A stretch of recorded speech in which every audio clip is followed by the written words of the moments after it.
Sampai tadi kasih diganti Ndiol Aida Ousmane Diop le petit frère de Mbaye Diop Ousmane Diop ndeysaan Ndiol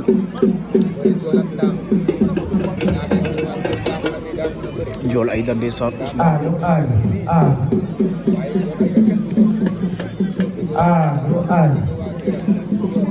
combat sok combat derby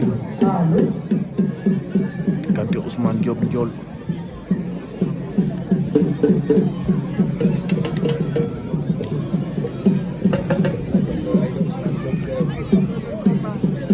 Ndiol Aida Ousmane Diop ndeysaan nekk na Ndangan Sambu le 6 décembre 2025 ndeysaan fii ci Ndangan Sambu maa ngi ziar Wally Sarr ndeysaan Omar Ba ziar naa la Sambu de TV Grand Modou Sarr maa ngi lay bëggee Grand Amadou Soublok Grand Ibou Safi Fatou Fall maa ngi lay ziar ndeysaan bëggee sama grand Siam santi amma fe jigen wello la te beyan mayo ndik Ndiol Aida Ousmane Diop e safi ci Ndangan Ndiol Ousmane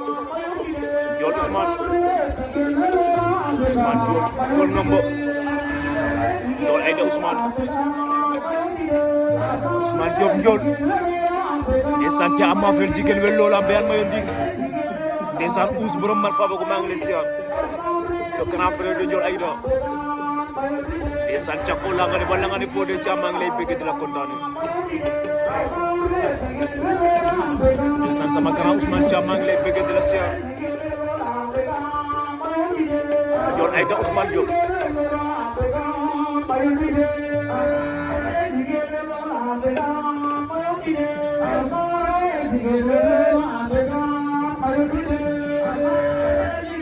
yëkkati ba ci kaw doon ci suuf ndeysaan Ndiol Aida daan na ko